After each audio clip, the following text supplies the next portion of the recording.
Hello, comment allez-vous? Alors, juste une petite vidéo pour parler aux mamans. Je ne sais pas si tu as un, deux, ou trois, ou quatre, ou je ne sais pas combien d'enfants. Mais j'aimerais vraiment, mais vraiment, vraiment dire ceci. Quand vous avez des enfants, quand vous en avez plusieurs, faites attention à la différence. Ne faites pas sentir aux enfants que vous avez des différences. Oui, ça peut arriver qu'une maman en préfère une par rapport à l'autre. Souvent, on a tendance avec les derniers. Moi, c'est ce que j'ai failli faire. Les gens se disaient, ouais, mais toi, maman, les enfants, toujours, c'est Ennis, elle obtient tout ce qu'elle veut. Je disais toujours, c'est la plus petite. Et après, j'ai vu que même si c'était dans la blague, ben, les enfants, ils ont pris ça au sérieux. Ils ont pris ça au sérieux. Oui, maman, elle aime beaucoup la plus petite et tout et tout. Et je me suis rectifiée pour éviter un jour de les entendre se plaindre de moi comme moi aussi je me plaignais des parents. Pourtant, les parents, ils font toujours le meilleur qu'ils peuvent. Donc, je voudrais dire, si tu es une maman, si tu es une femme, tu as des enfants, tu dois t'arranger à toujours les traiter de façon équitable. Éviter de faire des favoritismes. Éviter aussi de les comparer les uns aux autres. Ça, c'est le meilleur moyen de détruire tes enfants.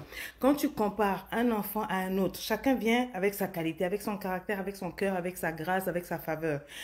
Et ça, la pire des choses qu'une mère puisse faire, c'est d'essayer de prendre un pour dire, toi, je te préfère par rapport à l'autre. Au point où chaque fois, quand tu veux faire des reproches ou des remontrances à l'autre, eh ben, tu prends l'autre en exemple. Tu dis, tu vois pas ton frère, regarde, lui, il fait ceci, lui, il fait cela. Regarde ta soeur, elle est comme ceci, elle est comme ça. C'est toujours toi. Et puis, allez, tu es parti avec les chapelets d'injures, les chapelets où tu ressors les défauts, tes frustrations par rapport à cet enfant. Seule une mère insensée se comporte de la sorte. Une maman, c'est celle qui est aimante, qui sait qu'elle a porté en elle la vie.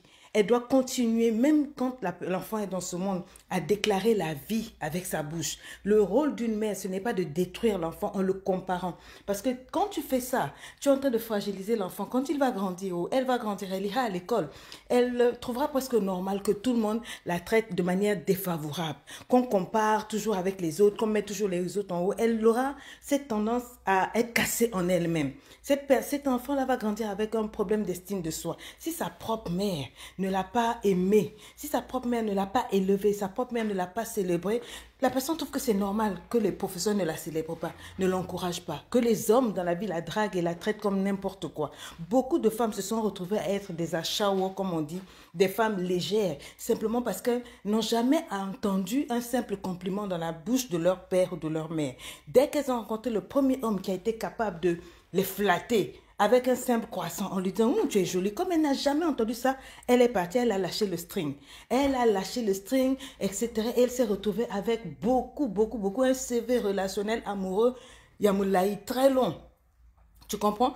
Parce qu'elle ne connaissait pas, elle n'a jamais été habituée à ce qu'on la traite bien.